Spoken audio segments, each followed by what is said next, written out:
Hello, beautiful people. I hope that wherever you are in the world, that you are doing well and that you are taking care of yourselves.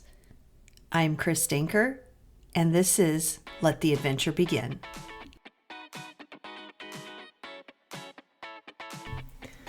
Let the Adventure Begin with Chris Danker podcast. Hey, welcome to episode 155 called Eating Better. If you listened to the episode last week, you'll know that I teased about an app that I found out about that I'm tardy to the party about, and I am so stoked that I want to share more of some of what's going on in my brain. And if you follow me on Instagram, you know that I've been posting a lot of pictures of food lately and talking about the Yuka app. I found out about this app because of my sister-in-law, Julie. She just casually mentioned it when we were at their house over 4th of July. And I'm like, oh my gosh, I need to check into this. And basically, I'm obsessed. I'm obsessed with this app. And there's a lot that I love about it. I am not a brand ambassador for the Yuka app. However, Yuka, if you want to reach out and you happen to hear this, I would love to promote your app even more than I'm already doing. There's a lot that I really like about it. First of all, and this is probably the best part of it, in my opinion, is that they're completely independent. So they don't take any kickback for any of their recommendations on different products. They just want people to know this is what's in the food that you're buying, and things, different foods that I thought were healthy, I found out aren't as healthy as advertised. And so I have just been discovering a lot, in that way. And what I am also finding out is I'm finding out about a lot more about additives, especially those that are, pose a moderate or high risk. And I'm just like, oh my, it just baffles my mind that companies are putting these additives in our foods because they want to increase shelf life. And when it's things that could cause problems with all different aspects of our health and also in, children and their growth, that really bothers me. And I'm just like, I just don't get it. And, and I guess this is why I will never be rich, because I would not put people at risk in their health for the bottom line. And I know I'm off on a tangent there, but I love the fact that this company is independent. They just, if you, basically what you do is that you can scan the barcode and it rates it in 4 categories. You have bad, which I believe is like 0 to 19 or 20. You have poor, which is like 21 to like, I think 50. And then you have good, 51 to like 70 or 75, and then excellent, up to 100. And so you scan the barcode, you see what the rating is and why it's rated that way. And they don't just put what's negative, but they also put, these are the positives in this product. Even those that rate in the poor category. If it's bad, it's just pretty much bad, and there's not a whole lot of good to be able to say about some of the foods that we consume. And one such example was we were going to have meatball subs for our family dinner, and there was one that I was going to.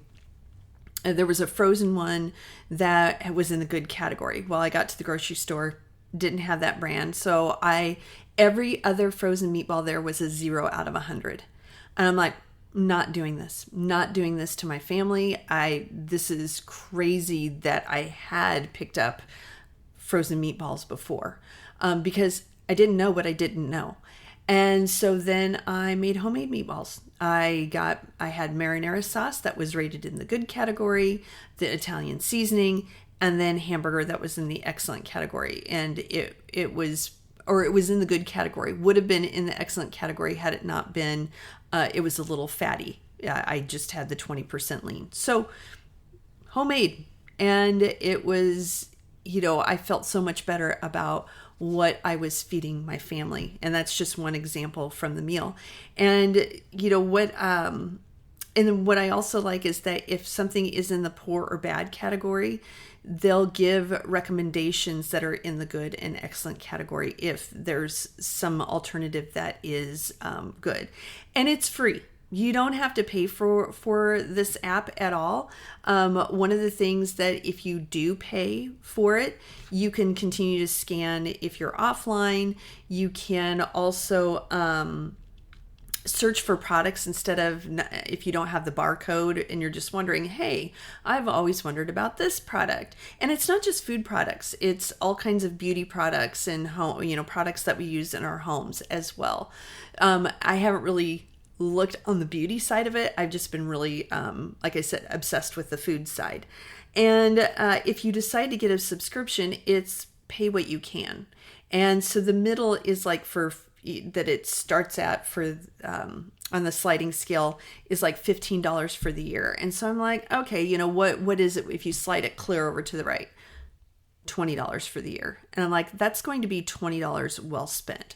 So I went I paid $20 for the subscription for the year. Again, it's pay what you can, pay what you feel comfortable with. So you can slide it down and pay less. Again, that's how the company makes its money.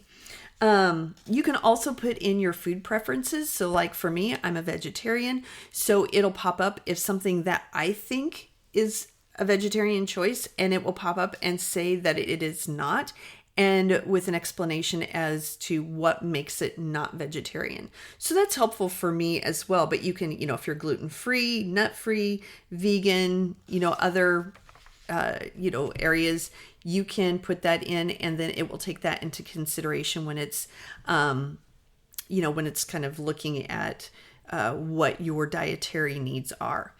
Now, I know what you're thinking. You're like, Chris, this is all well and good, but I am someone who is in my 30s. I have 3 kids. Sometimes I need to take them to the grocery store with me.